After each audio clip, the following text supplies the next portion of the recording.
So we're going to get going here. Thank you everyone for signing in, for signing up, and for participating in our webinar series. I think many of you probably come before, so really appreciate that. We're really fortunate to have tax partner Chris Mashiba from the Cage Study Law Firm today, who's going to talk about taxes and reducing or saving taxes and when you're starting your business or restarting.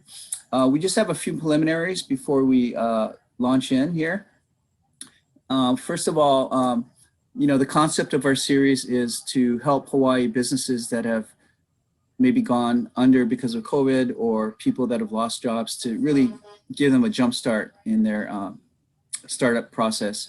And so the lawyers we've had, you know, we have 8 lawyers that have signed up to do this. And so they've been very generous and kind to do it. So really pleased to participate in that.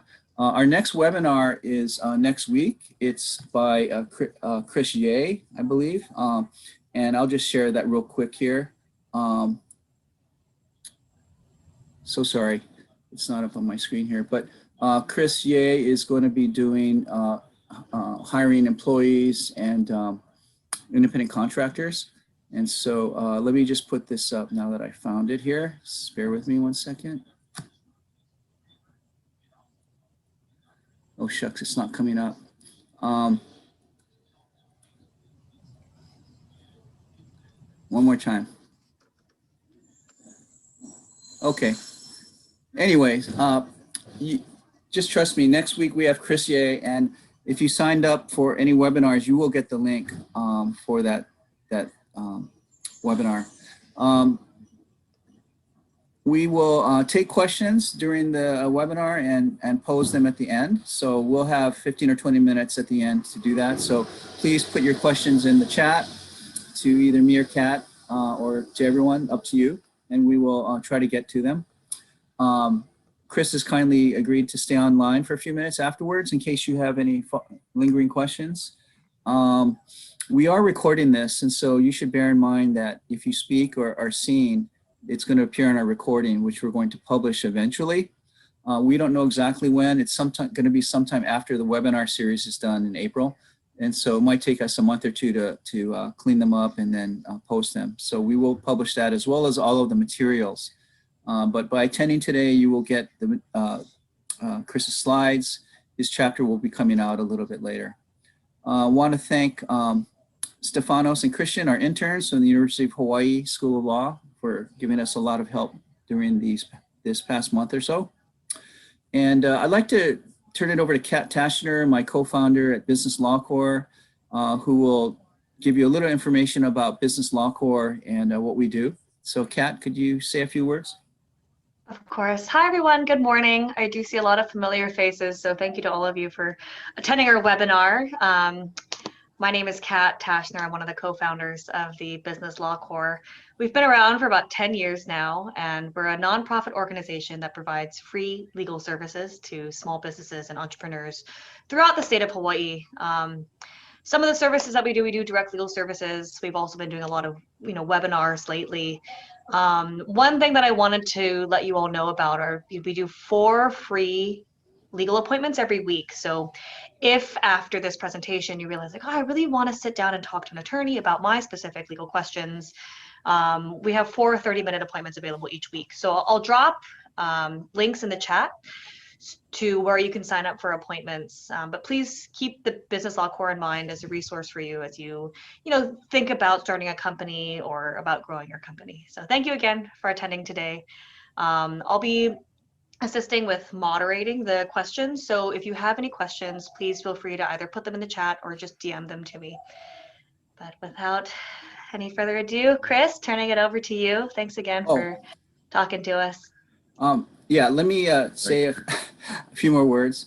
Wanted to introduce Chris. He's a partner at Cage Study, and he went to University of California, Hastings College of Law, and graduated from the University of Hawaii. He's a CPA. He doesn't practice right now, CPA, but he has that background. He's on the board of River of Life, which is a great nonprofit. So he's very community oriented, and he's been one of the handful of volunteers that have been with us since the beginning. And done a lot of seminars and has been very giving of his time. So I really appreciate Chris. And he went to Roosevelt High School. And one thing about Chris, I don't know why it always sticks out in my mind, but he said he played football. And I said, always bring it up. I said, what position? He goes, line. I'm like, whoa, you know, because Chris is pretty tall. You're probably like 6'1" or something, but you know, you must have been a little bit heavier back then. I think you said you played at 180 or something, right? I'm like, whoa, the guy's got courage. But Chris is going to talk about how we can save taxes or reduce taxes. You know, it's one of those certainties in life like death, but no one said that we have to pay a lot of tax. So Chris will give us some pointers on how we might be able to reduce our tax burden. So if you could take it from here, Chris, and we'll leave some time at the end for Q&A. Okay, great. Thanks, Greg. And just to clarify, I'm not 6'1", so that's not well, accurate. To me, you look like it. Yeah. So let's see, Greg, can we switch it so that I can load up? Oh, can you share your screen or no, Ken? Okay, there we go. I see. Okay. Okay, let me set this up.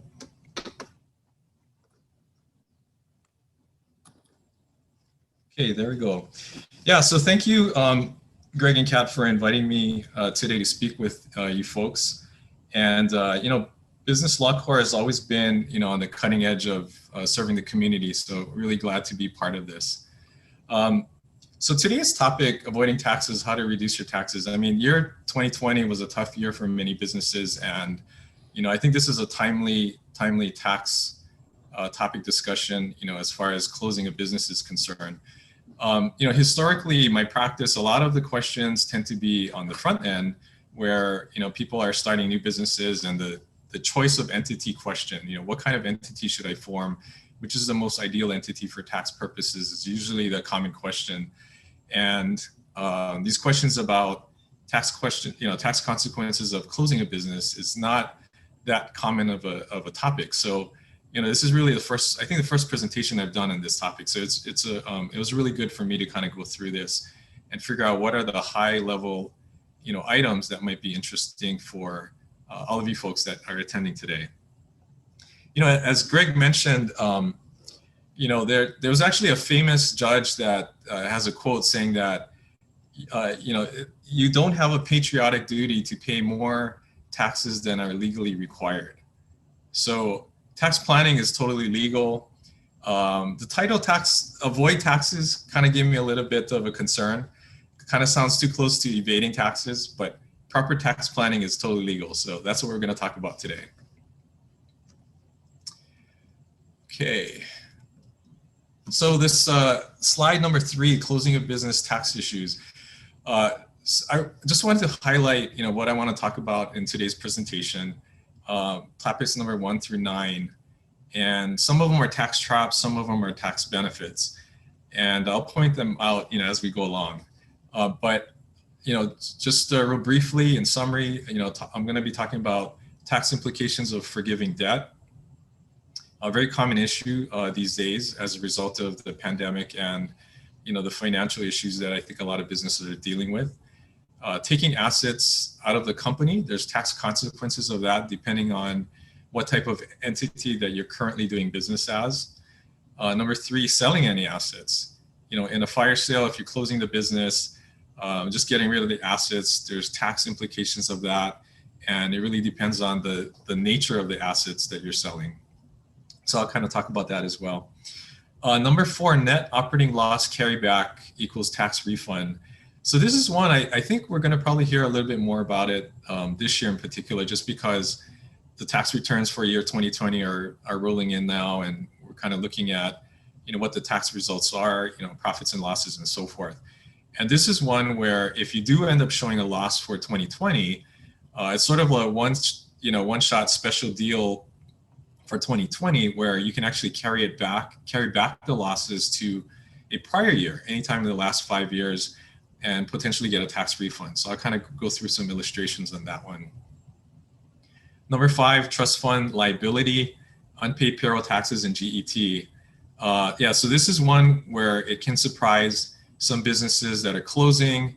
and even existing businesses that get behind on certain payroll taxes and general excise tax, where you may think that it's the business that's doing the business activities, so any taxes would be kind of isolated to that entity. But for certain taxes, the owners and certain responsible people like the CFO, president, people in charge of the checkbook basically can be held personally liable if these taxes are not paid. Number 6, dissolution. I'm going to talk about what happens when you close up the company and you file, the documents with the state to actually close the entity and so forth. I think Greg and Kat sort of talked about some of the corporate documents involved and stuff. So that's what we're talking about for number 6. There's tax implications of actually closing it up. Number 7, abandonment loss. This is one where you can actually, abandon, your interest in the business and potentially claim a loss in that situation. Number 8, if you can't pay your taxes, there's some relief options out there for you. So I'm going to talk about that as well. And then finally, number 9, final tax returns and canceling your tax ID numbers. I'm going to talk about why that's important. So let's move on to slide number 4, the first major topic. So forgiveness of debt. So the general rule is that, when you borrow money from any other party, it could be the bank or a private party or whatnot, and you can't pay the debt back because 2020 was a tough year, and you have to close the doors, no clients, no customers, that sort of stuff, and you have a creditor that is either willingly or even unwillingly to, ready to write off the debt. Basically, that debt write-off, that reduction of your liability, your loan, the general rule is that that's actually considered taxable income. So that's sort of the starting point. And so what we try to look for in that situation is your specific facts in your deal, your situation, your company, and we want to see if we can qualify for one of these exceptions so that you don't have to recognize taxable income. So, one of the big ones is, of course, if you file bankruptcy, there's special rules that kick into place if you're in that situation where you can have, total write-off of your debt and potentially no taxable income in that situation. Insolvency is another common one. And basically this one is when your liabilities exceed the value of your assets in your business. And, that you can see, happening fairly commonly. And it's sort of a math test. So you look at your debt write-off, and as long as that's less than your insolvency, then you can avoid, the taxable income situation. And number 3, qualified debt used to buy real estate. So that's a very specialized situation where there's debt involved that you're writing off that you originally used to buy real estate. Excuse me. And then number 4, purchase price reduction. Basically seller financing transactions. So if you're a business that bought equipment, from a vendor, from a manufacturer, so forth, and you didn't pay for that cash up front, the manufacturer or the vendor basically financed it for you. You can't pay it back at this time. And so what happens there is that there's a write-off. Let's just say that the manufacturer or vendor says, okay, you don't have to pay me the remaining balance, whatever it is. That's not a taxable transaction. There's a special rule that says because the financing was from the seller of the property, then we're going to deem it as if they sold it to you at a lower price. And that's why the logic there is that it's not really a debt forgiveness. You just renegotiated the price of the equipment from the actual seller. Number 5, Paycheck Protection Program loan, but only if special requirements are met. So this is another common one. Many of you business owners applied for the PPP loans last year, or currently, applying for the current phase 2. And, if you satisfy the requirements that the government put out there, then you can actually get a loan forgiveness. You don't have to pay it back. And there's a special rule there that says that's not taxable income, for federal purposes. And the state of Hawaii also adopted the same rule where it's not taxable income for, state income tax purposes. But you have to satisfy the specific requirements. You have to use it certain percentage have to be used for payroll and rent and all that kind of stuff. So if you don't satisfy those requirements for whatever reason, the general rule is that you have to pay it back. And then now you're in this general category where if you don't pay it back, then it's potentially taxable income as a cancellation of debt. So something to be aware of there. If the company is closed down and you still have this PPP loan outstanding and you don't pay it back, then you have these issues, taxable income issues that you need to look at more carefully. And finally, capital contribution of debt by shareholder owner. So this is a situation where it's actually like the shareholder, financed the business, not just equity investment in the company, but you also made a loan to your own company. So in that situation, if you wanted to write off the debt, there's special rules that come into play where you can basically treat it as if you had initially invested it as equity in the company. That's sort of the logic there. And therefore, that shouldn't result in taxable income. And this is one where you need to sort of be careful because what's the situation you don't want to be in is you can potentially have income for the write-off, on the company side, and then as a creditor owner who made the loan to the company, you could be stuck with a capital loss, if the debt is written off. So there's certain things that you want to be aware of for tax purposes. Whenever you have a situation like that where the owner makes a loan to the company, you want to make sure you can get the best tax result possible. Let's see. Okay, next slide. Oh, I just want to mention too, forgiveness of debt. Sometimes if the business borrowed money from family in particular, it can be treated as a gift instead of a cancellation of debt. When the family member says, okay, you don't have to pay me back, you had a hard year, I understand. That could be considered a gift, and you have separate gift tax issues there, but those limits are pretty high. You can make large gifts, at least under current law. So that's where you don't have necessarily a taxable income situation in that kind of gift context, gift relationship. Okay, slide number 5, taking assets out of the company. So a lot of times it depends on the type of entity that you're doing business as.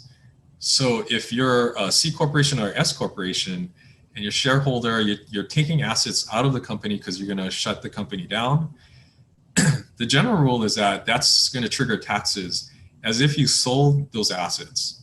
So you can actually have taxable income even though you're just taking the asset out of a C corp or an S corporation. And this one sometimes catches people by surprise. Basically, the further in from the curve you're going to land. And there is a limit, like the best traders in the world, let's just say that the best equity swing traders in the world, they don't live over. Greg, did you guys hear that? We were kind of interrupted. Yeah, sorry, one of the attendees wasn't on mute. I'll try to do a better job of monitoring. Thanks, Chris, sorry. Oh, no problem. I thought someone was crashing our party here. So business is a C Corp or S Corp. So this is the main reason why you never want to put real estate in a C Corp or S Corp, if possible. I think historically, sometimes there were, the legacy companies that may have done business as a C Corp or even an S Corp that had real estate from the beginning. But generally, when you start new businesses, you don't want to put real estate in C Corp or S Corp because you may want to take it out at some point. And just by taking it out, that actually triggers a tax. So you don't want that.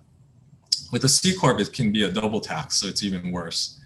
On the other hand, if you're doing business as a sole proprietorship, LLC, or a partnership, LLC meaning taxed, either as a partnership or as a sole proprietorship, because it's a single member situation.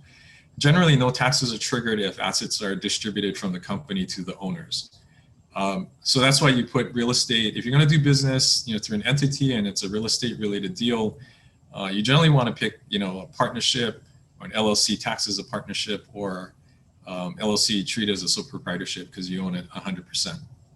So the assets generally can go in and out of those types of entities without any income taxes. If it's real estate, you might have conveyance tax issues, but you don't have any income tax generally.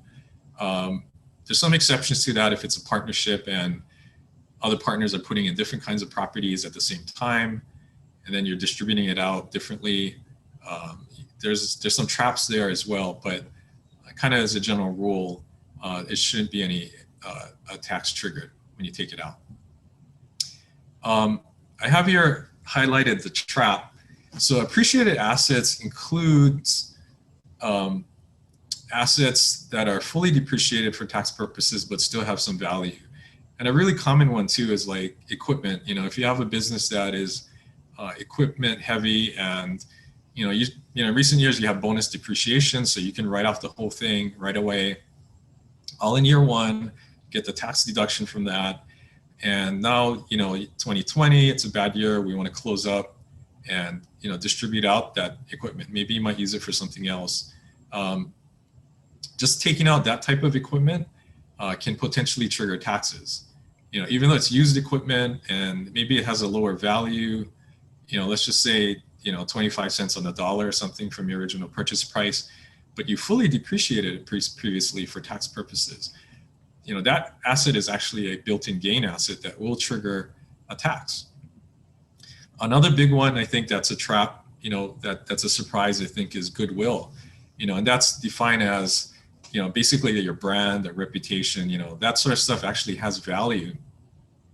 And if it's a C corporation or S corporation in particular, just by closing up the company, that value is deemed to, that goodwill is deemed to be distributed to the owner, the shareholder. And that could trigger taxes.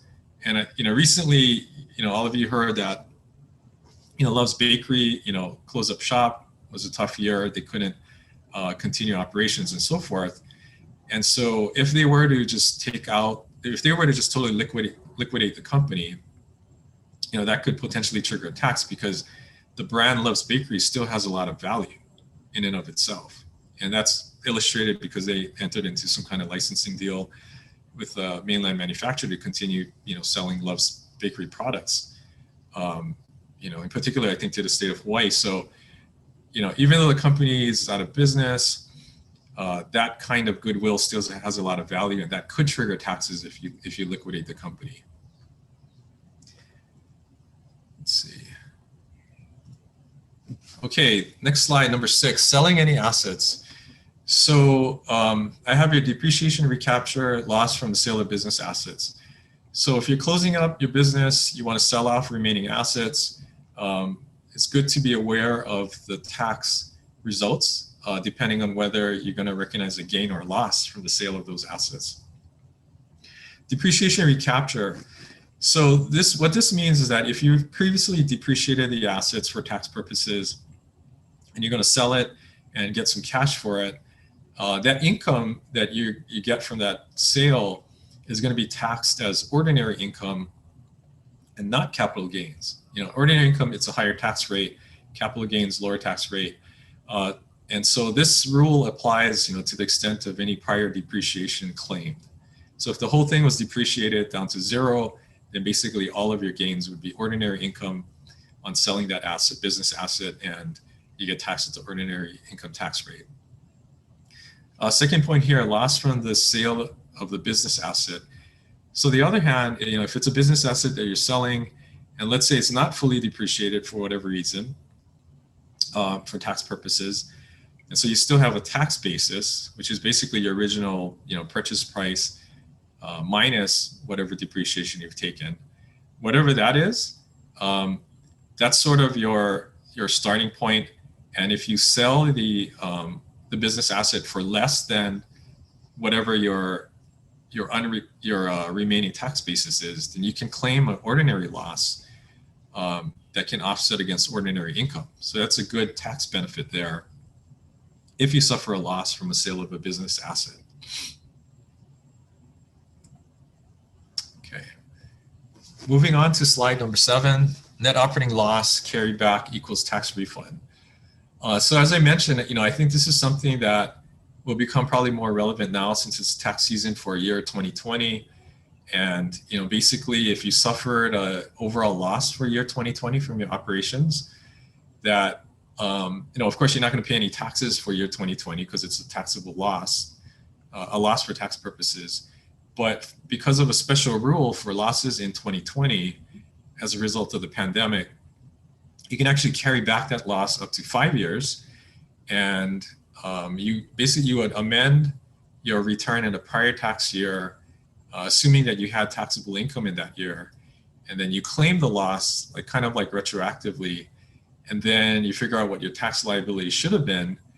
And then you end up paying, you end up with a result where you have an overpayment of taxes, so to speak, and you can get actually a refund of that amount. So a lot of businesses were doing great, prior to the pandemic, year 2019, for example. So this example here, let's just assume it's a C corporation that you're doing business as, and you had a net operating loss of $500,000 in year 2020. In 2019, the same corporation had a $1 million taxable income. So what we want to do here is we want to carry back that $500,000 loss to the year 2020, the year 2019, filing amended returns, and then we can get a potential refund of, $105,000 which basically 50% of the taxes you paid in 2019. I calculated that just roughly 21% flat tax rate that the corporation pays times multiplied by the $500,000 taxable income reduction, which is a carryback loss from year 2020. And that's your tax benefit that results in a tax refund.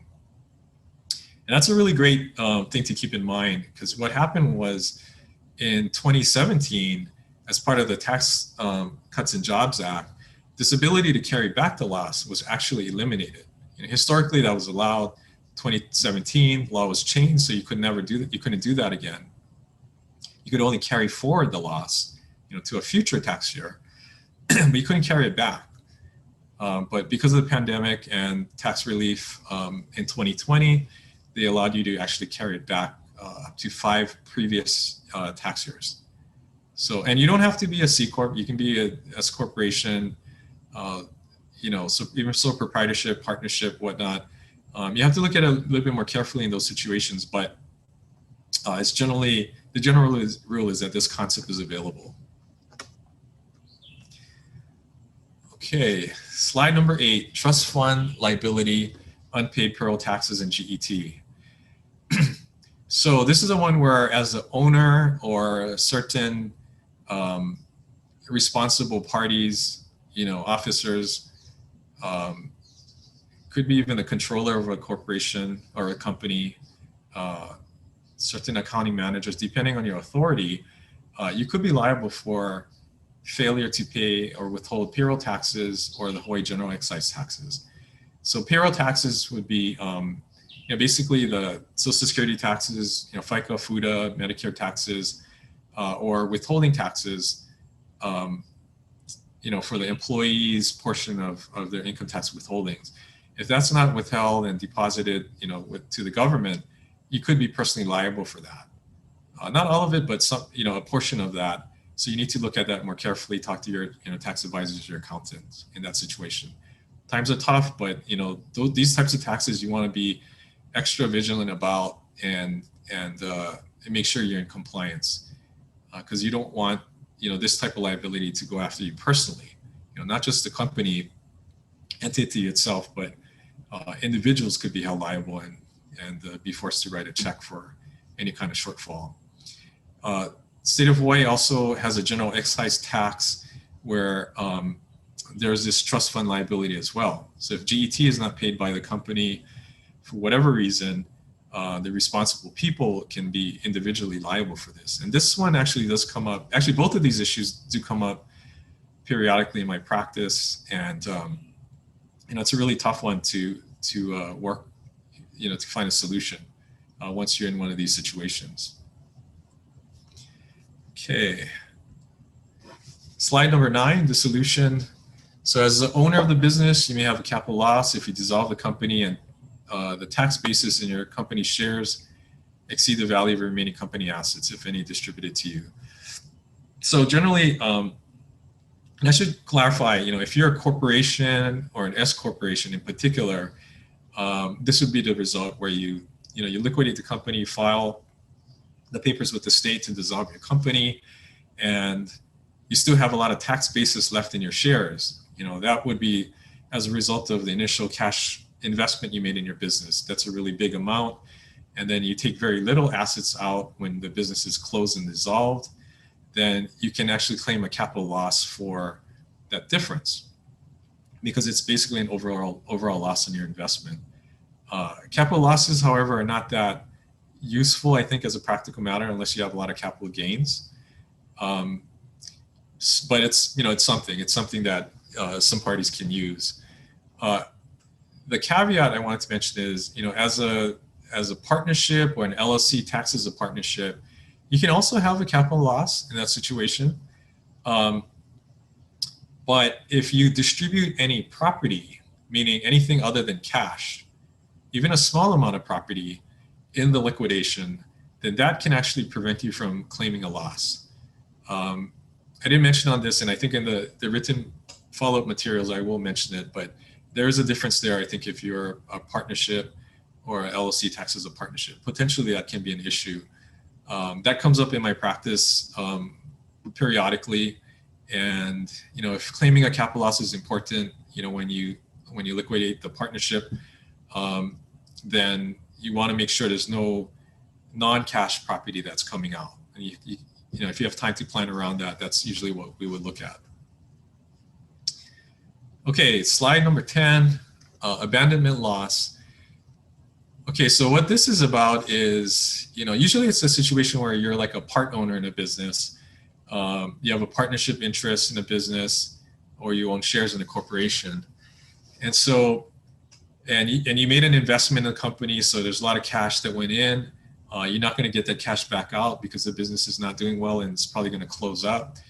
At some point, as a part owner, individual owner, what you could consider doing is, basically just walking away from your equity interest in the company. So I have here in red, basically writing a letter to the company and the other co-owners that say, I no longer want to be an owner in the company. I hereby abandon my ownership interest. Here you go, and you walk away with it. Walk away from it. So if it's a partnership that you're walking away from and you're abandoning your partnership interest, that can actually be potentially an ordinary loss, which is good. It's a good type of loss. It's a good type of tax deduction because you can potentially use it against ordinary income as opposed to capital gains type income. So it has a higher tax value as an ordinary loss, for that type of investment. So you lost your money from the business, but there's basically a tax deduction that comes out of it that you might be able to use against ordinary income. Ordinary income could be passive income like, portfolio income like, dividends income, interest income, could be even W-2 wage income, that sort of stuff. It's a really big group of income category that you can use these losses against. On the other hand, if it's an S corporation or C corporation and you were to walk away from that investment, that would be a tax capital loss, for whatever your remaining basis is. And as I mentioned previously, a capital loss is not as useful as an ordinary loss because you can only use it against capital gains income. So that would be the sale of, stocks in particular, whether it's publicly traded or a private company, and you recognize capital gains, then you can use this kind of capital loss against it. If you don't have that kind of capital gains, then you can use up to $3,000 a year, I think, of the capital loss against your, any other type of income. Okay, so let's move on to slide 11. So if you can't pay your taxes, business is closing, there's income taxes that you can't pay, whether it's in the closing year or even a prior year that you're in arrears on, it's a debt that's outstanding, for example, or anything like that. And even a general excise tax, I think you can probably do that as well. There's some relief options available from either the IRS or the State Department of Taxation. First one is an installment payment agreement. That's where you basically sign a note saying that I'll pay off this tax liability over the next 3 years, or I think up to 5 years is kind of the common situation. And you pay interest on that. Sometimes you don't have continuing penalties. There's a process to go through that where they look at your financial statements and all that kind of stuff. And you can enter into this agreement to basically pay off the taxes over a period of time. I think right now the IRS is having a special program where I think if it's up to 250,000, you may not even have to provide financials or something. I read something about that recently. So definitely something to look into if you can't pay your taxes. Better to do this than just ignore it, or just leave it delinquent basically, because you got penalties and interest that would continue to accrue in that situation. This is usually, installment payment usually is a good one if you can pay it off over a period of time, especially if you have sufficient assets, or you have other cash flow and you can pay off the full tax liability. Installment payment agreement is a good option. Number 2, offering compromise, reduction in tax possible if insufficient assets or cash flow. So this is a situation where you don't have assets in the business, sufficient assets in the business, you don't have sufficient assets personally, you don't have sufficient cash flow as a business or as an individual. Offering compromise is basically, presenting your financials to the state or the IRS and saying, I can't pay it off, I cannot possibly pay it off, in my lifetime. And so, please reduce the taxes. I can pay you what I can, and let's basically call it a day. That's kind of the concept there. And so this is a good candidate. It's a good option if in fact you're in that situation. But if you own real estate, even a personal residence, if you have even a 401k plan, I've seen the IRS go after that kind of situation as well, depending on what it is, the nature of the tax. Or if you have a W-2 paying job, at the time maybe you close up the business and now you're working for an employer and it's paying you sufficient W-2 income, they're going to look at all that stuff. So if you're truly in a situation where you cannot pay it off regardless of your assets or your cash flow, offering compromise is a good thing to look at. Okay, so the final item on closing your business, file final tax returns and cancel your tax ID numbers. So this one is important to do as a kind of on your checklist of things to do when you close your business. The reason is you want to avoid penalties and interest many years later if you forget to do those things. And the whole time you have obligations to file tax returns and whatnot. You don't want to be in that situation. So you do want to take care of that, close it up, file the paperwork with the IRS and the state, cancel your GET number, cancel your FEIN, and file your final tax returns. And as I mentioned, both for federal and GET. So this is the last item, I think, on closing your business. Going on to the next part of my presentation, starting a new business tax summary. So as I mentioned, my practice generally, the more common question is choice of entity and tax implications on the different types of entities. So I have a quick summary here. That's not really I didn't really focus too much on this section just because I want to cover the closing part. So I apologize, I'm going to kind of skim over a lot of concepts here. Usually this part is just a presentation in and of itself. And I think some of the other speakers may have touched upon some of these topics, in particular on forming a new business and selecting the ideal entity. So I'll just focus just on the tax aspects of the different types of entities that are available. So tax summary, slide number 13. First of all, C corporations. So they're subject to a 21% flat tax rate for federal. So regardless of whether you make 100,000 or 10 million, it's 21% flat tax rate, which is the lowest tax rate that anybody pays, individuals, whatever, trusts. So that was a really big deal, big change that kicked in year 2017 as part of the Tax Cuts and Jobs Act. There's a proposal right now, I think part of the Biden tax proposals, to potentially increase that to 28%. There's philosophical, reasons on both sides, whether that's good or bad. Not going to get into that here, but something to keep in mind, at least on the current law, 21% flat tax rate federal. Plus up to another 23.8% additional federal tax on dividends.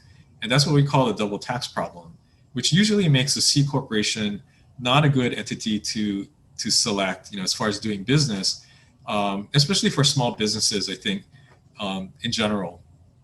Not a good option because you have this potential second tax. It's a good option, however, if you are going to reinvest the earnings to expand the business. So you're not going to pay that second dividends tax in this situation because you're going to just keep the cash in the corporation, pay the lower 21% tax rate, and you're going to expand your locations, your business operations. You're going to buy more equipment, expand, on the mainland, expand internationally. That's going to require a lot of money. So all the money that you're making as a corporation, you're going to just reinvest it in the business. You're never going to pay that second tax. If that's your situation, then C corporation actually can make a lot of sense. And we do have clients that pick C corporations for that reason. Another reason for C corporations, this is sort of area that Greg Kim does a lot of work in, venture capital type deals, startup companies where you're going to be an acquisition target in the future. You might be an IPO. That situation, they like to invest primarily in C corporations, although that is changing or has changed, I think maybe in the last 10 years or so. But historically, that was another reason to be a C corp. Moving on to S corporations. So S corporations, unlike a C corp, it's a what we call a pass-through entity. So the S corp itself it doesn't pay income taxes itself, but the profits on the S corp flows up to the shareholders, and the shareholders pay taxes on the S corp income. And so that's, under current law, it's up to 37% individual tax rate federal. But there's also what we call a 20% qualified business income deduction, also kicked in 2017 as part of Tax Cuts Jobs Act, referred to as a QBI deduction. And not all businesses can qualify for it, but a large number of them can. And it reduces your tax rate potentially by 20%. And so if you're in the highest individual taxpayer bracket, 37%, if it's a 20% reduction, your net tax rate could be 29.6%. And if there's some limitations, depending on the nature of the business and the amount of income in question. There's requirements like employment requirements or, equipment and asset type requirements. So you need to look at that more carefully when you actually claim this deduction. But keep in mind, S corporations, generally your individual tax rate, but potentially it can be reduced up to 20%. So, another example is if you're in the 20% tax bracket, that could be a 4% tax rate reduction down to 16% if you can qualify for this qualified QBI deduction. So really powerful incentive. It's available actually until 2026 under current law. There's some talks about Biden paring back on some of these, on this 20% QBI deduction. So something to be aware of. Another reason to do S Corp, and I'm going to talk about the LLCs and partnerships next, but one of the other advantages of S Corps over LLCs and partnerships, or LLCs taxes partnerships, is that S Corp profits are not subject to that Medicare tax, which is range between 2.9% and 3.8%. So there's a tax differential there between an S Corp and a partnership. So people will select S Corp for this reason. On $1 million of taxable income, that could be $38,000 a year of tax savings potentially with an S Corp situation. But not everybody's a good candidate. I would say if you have a lot of employees, then this strategy for S Corps work. If you're the sole worker, professional services, or you're the only one that's doing business, you're the only one that's working for the business, then maybe S corp for this Medicare tax savings is not necessarily a good idea, because the IRS will look at that more carefully and possibly disallow that situation for various reasons. S corporation, another point to keep in mind is that profits and losses, the sharing amongst the members are, that ability to share is not flexible. And what I mean by that is it's based on pro rata situation, where if you're a 50% owner of the business, you own 50% of the shares, you have to get exactly 50% of the profits, excuse me, 50% of the cash distributions. So it's just pro rata. And as I talk about in the next slide, partnerships and LLCs, taxes, partnerships are a lot more flexible. Okay, so this is the home stretch. Multiple member LLCs, partnerships. So we have the same flow through tax treatment where the individual owners pay taxes on their share of the partnership income. You also have this 20% QBI deduction, potentially. And so that's, potentially going from 37% highest tax bracket to 29.6, just like the S Corp. But the benefit here is that you can actually share profits and losses and distributions with a lot more flexibility than the S Corp. So you can put in 50% of the cash and share in 70% of the profits and distributions, not just 50%, which is your pro rata share. You could put in zero cash, and really you're putting in your sweat equity in that situation, and you can get 30% of the cash distributions and profits. So it doesn't have to be pro rata. So for that reason, partnerships or multiple member LLCs, taxes partnerships, have a lot of flexibility on the economics of how to do the deal. And there might be some tax benefits to tax flexibility, with partnerships, whereas you don't really have that for S corporations. Last point here, sole owner LLC or sole proprietorships. So in this situation, you pay taxes as an individual. There's a potential for this 20% QBI deduction. You're the sole owner, so you don't have to worry about flexible sharing of profits and losses. Good thing about this situation is that you don't have to file separate income tax returns. You just report your sole proprietorship activity or your sole owner LLC activity on your Schedule C on your personal income tax return. So you can save on tax return CPA fees because you don't have to do a separate, tax return for an entity in that situation. And that's it. Happy to take any questions at this time. Thank you so much, Chris. If anyone has any questions, please feel free to put it in the chat, or you can, if you want to turn your voice on, you can ask your question live, up to you. Kat, do you have anything? Yeah, I got one question from one of our attendees. They're asking for any advice as to the best way for a small business to pay the owner. Pay the owner, yeah. I think it depends on the type of entity. Like if you're a C corporation, I would say I would take it out as W-2 wages instead of a dividends if possible. There's limitations on that. The IRS, they're keen on this ability to avoid the double tax just by paying, salaries, to the owners. So they put a limitation on the amount, of W-2 wages that you can pay your owners. It really depends on the nature of the business and the nature of the work, that the owner does for the business. So you can't pay out $10 million in wages and bonuses, for example, in 1 year, just to avoid the double tax, the dividends tax. But again, it depends on the nature of the business. I mean, if you're a Facebook, you can do that, to Mark Zuckerberg for what he does. But as a small business owner in Hawaii, 10 million would probably get challenged. I've been in tax audits where I think maybe up to like 5 million, and we're able to prevail, but it depends on the operations. Well, thanks. We have one more question. How do you know when it's time to switch from an LLC to an S corporation? What signs should you be looking for?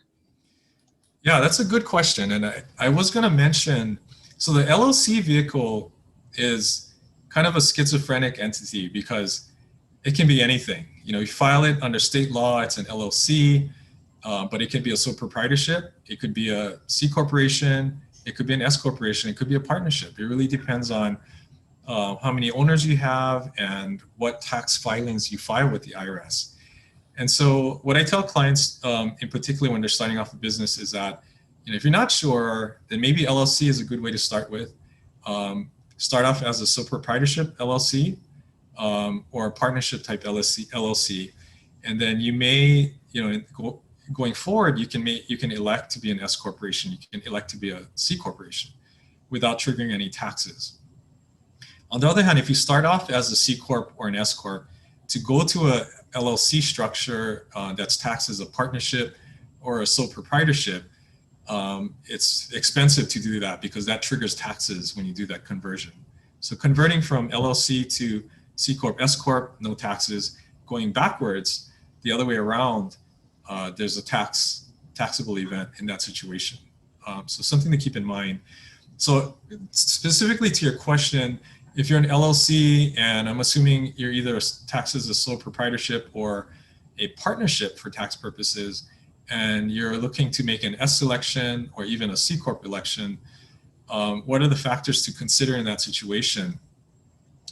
I think S corp, maybe the only reason why you might want to go S corp is for this Medicare tax savings, the 2.9% to 3.8%. Other than that, I don't see too many situations where they would want to do that, just because you got the same flow through treatment as a partnership or a sole proprietorship. The only other one I can think of maybe is if, S corporations and C corporations are eligible to do what we call a tax-free exit or tax-free sale. There's a way of selling the business, and if you don't take cash and you take stock in the other company, the other company, the buyer company, let's say, is another corporation. And, excuse me.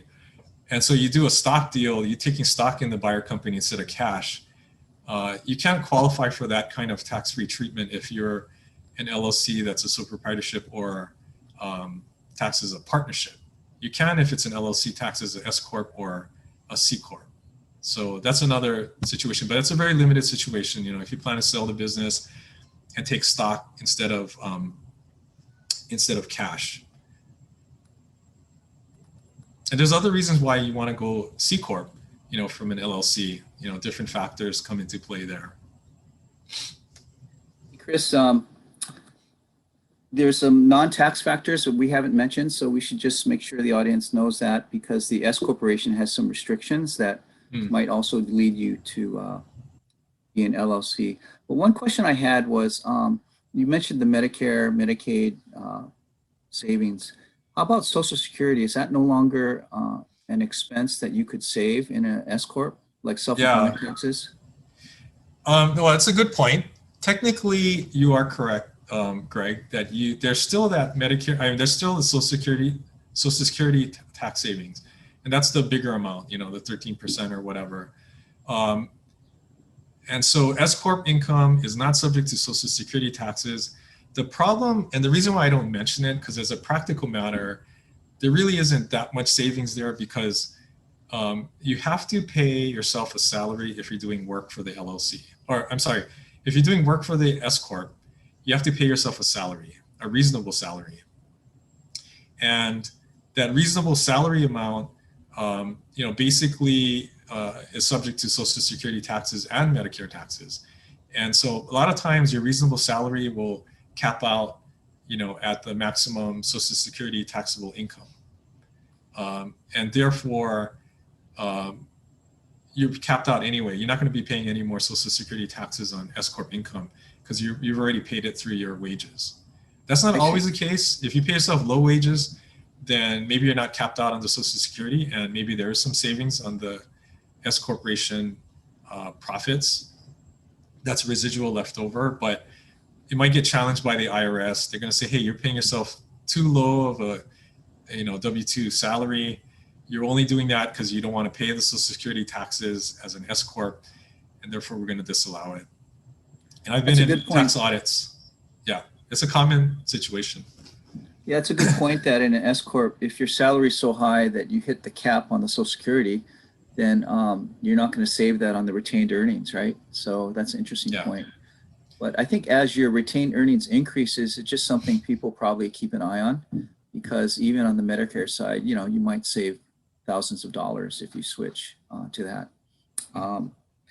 Let's see, are there any final questions here? We have a few more minutes left. I see we have a question on, I think we just discussed the self-employment tax, so that's covered. I think if you have a specific question on your situation, we can reserve that to the end. I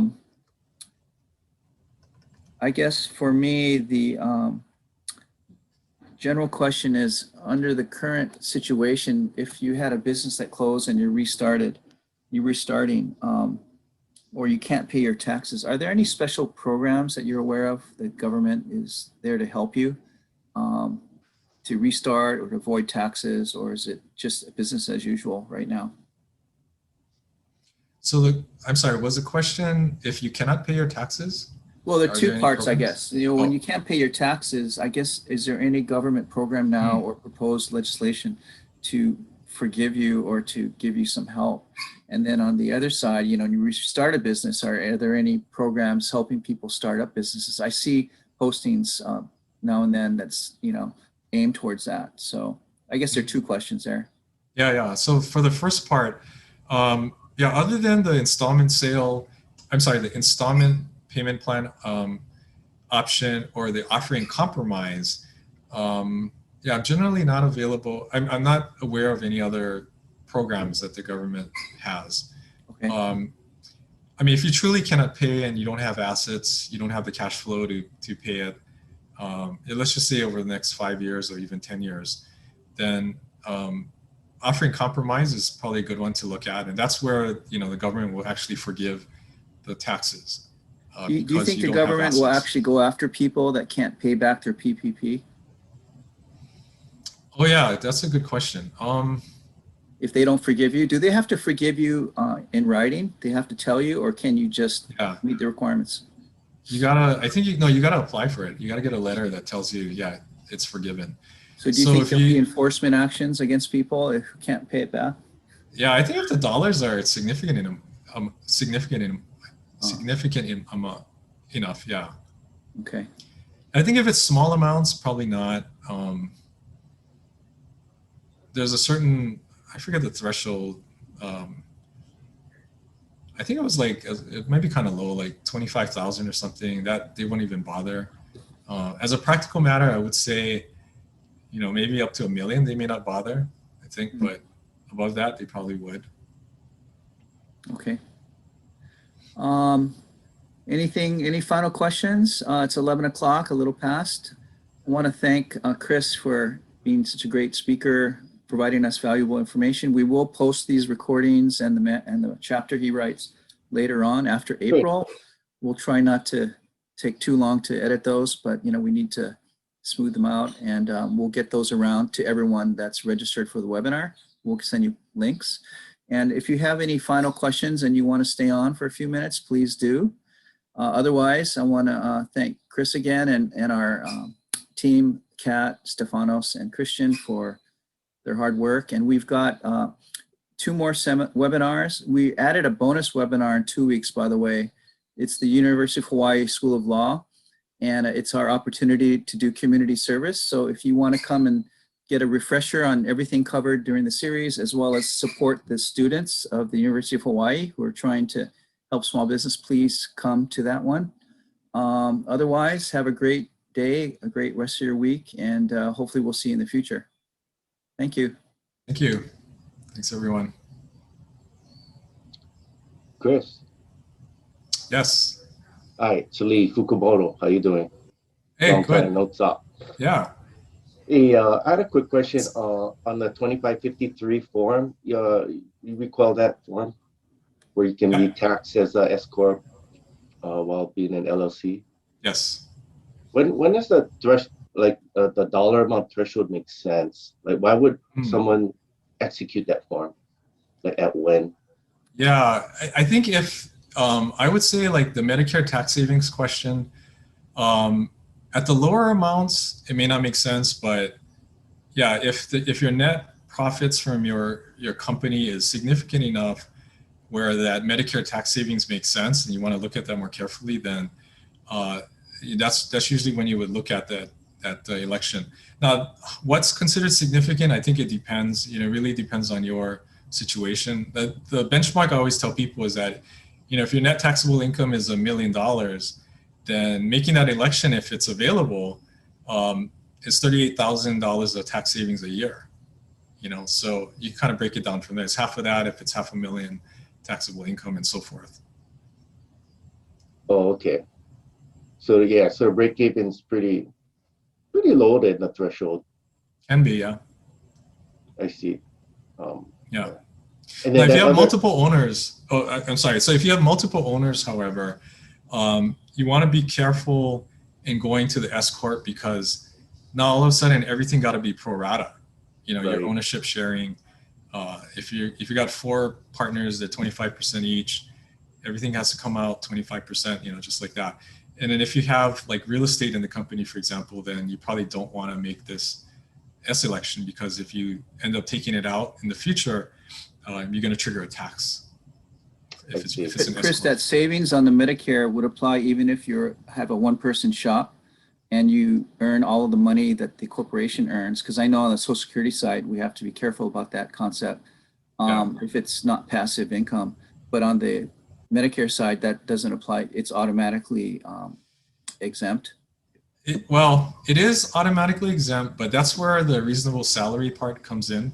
Mm. Because the IRS will look at it and say, okay, if you're earning all of the income as an owner, you should be getting paid a salary to do that. You're not really making money off of, you're not leveraging capital, you're not leveraging employees, you're not leveraging equipment, you're not making money off of other things besides your own personal labor. And therefore, your salary is unreasonably low. They will bump up your salary, and that, of course, decreases your net, you know, profits that's left over as an S corp, and that sort of takes away that ability to reduce Medicare taxes. So you could use something like what salaries.com as a That could be, to look. yeah, it could be that. You look at what's comparable in the market, and as I mentioned, if you got other employees doing a lot of the work, then that's a good candidate. You know, that's if you get audited by the IRS. I would much rather be in that situation, and I can say, hey, I'm not the only one doing the work. You know, I got all these other employees doing the work, so the residual profits that's left over, that's allocated to me as an owner, is truly a return on my investment and not money I'm making, you know, as a service provider. You're not the only laborer. Yeah. So if you have And if it's people, capital intensive too, that's another good one where you're making money off of the capital. You know, if it's manufacturing and you got a bunch of machines making the money, it's not you obviously doing all the hard work, you know, to generate that income. So it's a good candidate for this Medicare tax saving strategy. I see. So if you have people paying them 1099, then that would be um, considered. Yeah, actually that I think can work too if it's 1099. That's like showing, you know, other people are getting paid. You're making money off of them, you know, from doing the work. Are there any other questions from the gallery? I notice a lot of people are hanging on. They probably just want to keep hearing Chris talk.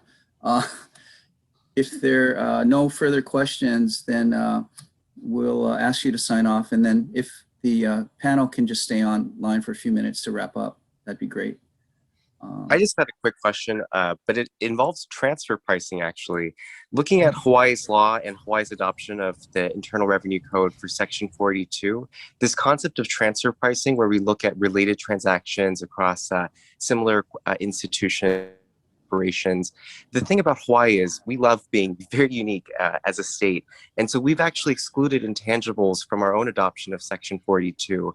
I'm just curious, since there's so much news coming out from the Hawaii Senate regarding new tax bills on capital gains and estate taxes, do you think the trend is for the state to perhaps adopt more legislation, especially with businesses suffering throughout the state, to maybe reform or revise our existing tax code to either expand business opportunities with international and domestic mainland entities, or are there any other areas of the law which we should try to lobby the legislator to help our small businesses? Yeah. Wow, that's it's a very high level, policy question. And you're right. Hawaii does have a provision just like, 482 from the IRS context, and even the GET has some language in that where they will impute income where they feel like there's value being transferred.